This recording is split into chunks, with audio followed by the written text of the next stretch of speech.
दोस्तों, आज के वीडियो में जानेंगे कॉपर सल्फेट और कॉपर ऑक्सीक्लोराइड के बारे में।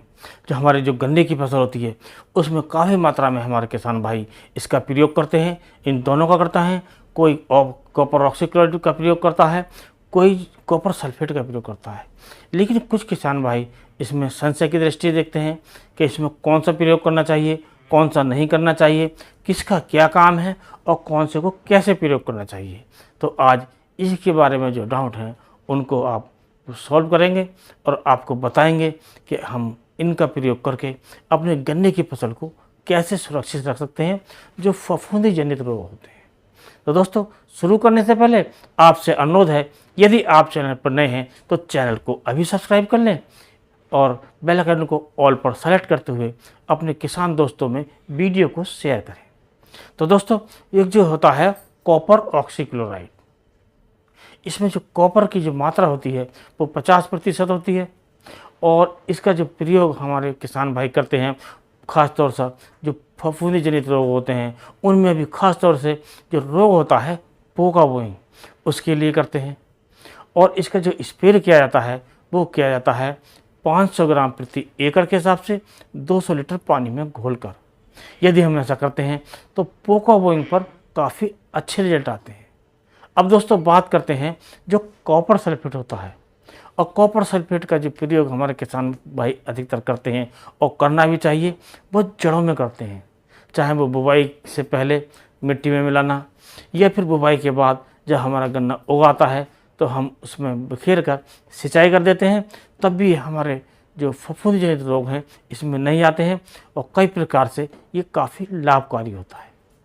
अब हमारे जो किसान भाई हैं अधिकतर ये सोचते हैं कि ये दोनों एक ही हैं और इसी इसमें हमारे कुछ किसान भाई जो कॉपर सल्फेट है अर्थात जो नीलत होते के रूप में जाना जाता है, इसका प्रयोग स्प्रे के रूप में कर देते हैं। लेकिन दोस्तों, इसका जो प्रयोग है हमें कभी भी स्प्रे के रूप में नहीं करना चाहिए, क्योंकि दोस्तों ये नीचे डालने के लिए है और इसका जो प्रयोग है हमें स्प्रे में नहीं करना चाहिए। दोस्तों, इसके रिजल्ट तो आते हैं लेकिन ये स्प्रे के लिए नहीं बना है और जो नेचुरल रूप से होता है वही होता है। और इसका जो प्रयोग हमें करना है वो ज़मीन में करना है और ज़मीन में प्रयोग करने से काफ़ी अच्छे रिजल्ट मिलते हैं। यदि हम इसका स्प्रे करते हैं तो पत्तियों पर स्कॉर्चिंग आने की संभावना ज़्यादा रहती है, अर्थात ये हमारी पत्तियों को ये नुकसान पहुँचाता है, क्योंकि ये दोस्तों ये पत्तियों पर फैलता है और फैलकर ये अंदर जाता है और जो सेल्स होती हैं हमारी पत्तियों की उनको ये नुकसान पहुंचाता है। और कुल मिलाकर जब सेल्स डैमेज होंगी या उनको नुकसान होगा तो हमारी पत्तियों का भी नुकसान होना स्वाभाविक है। तो कुल मिलाकर इसका जो प्रयोग है हमें केवल जड़ों में करना चाहिए और मिट्टी में ही प्रयोग करना चाहिए, स्प्रे में नहीं करना चाहिए। अब बात आती है कि इसकी मात्रा की। तो दोस्तों, हमारे गन्ने की फसल में जो इसका प्रयोग करना है वो 2 किलोग्राम प्रति एकड़ के हिसाब से आप मिट्टी में मिलाकर कर सकते हैं या खाद में मिलाकर प्रयोग कर सकते हैं। वो आपकी व्यवस्था के अनुसार है जिस समय आप करते हैं। यदि बरसात के समय करते हैं तो बरसात के समय ज़्यादा यूरिया मिलाकर ना करें, क्योंकि दोस्तों बरसात के समय हमारा जो यूरिया होता है वो ज़्यादा हमारी फसल को नुकसान देता है, क्योंकि इसके होने से जो हमारी पत्तियाँ होती हैं गन्ने की वो कोमल अर्थात जो ज़्यादा जो कोमल हो जाती हैं, ज़्यादा सॉफ्ट हो जाती हैं, जिसके कारण इसमें जो कीट लगने की संभावना ज़्यादा रहती है और फंगस रहने की जो संभावना है वो भी ज़्यादा रहती है। तो हम जो इसका जो प्रयोग है वो स्प्रे से बचना चाहिए और इसका जो प्रयोग है कॉपर सल्फेट का या नीलथोथा का, इसका जो प्रयोग हमें करना चाहिए वो करना चाहिए मिट्टी में।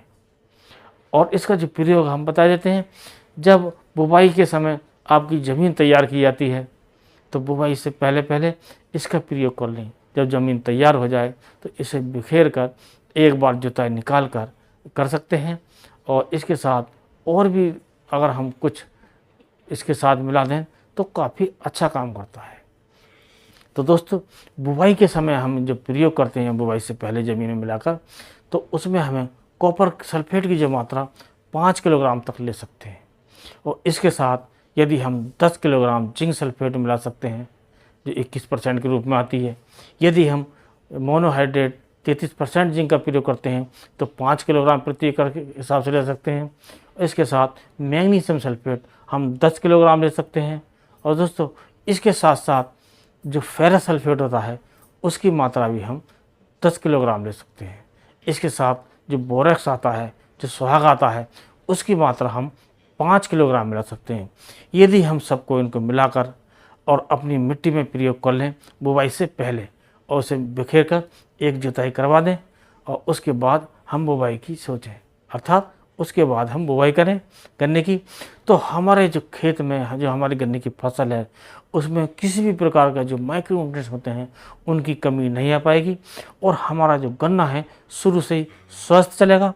उसकी जो कलर होगा बहुत तेज काला रहेगा अंत तक, और इसके प्रयोग करने से कल्लों की संख्या भी बढ़ेगी। और जब तक आपका जो गन्ना है कटेगा तब तक उसका जो अवोला है, उसकी जो पत्तियां हैं काफ़ी हरी भरी रहती हैं।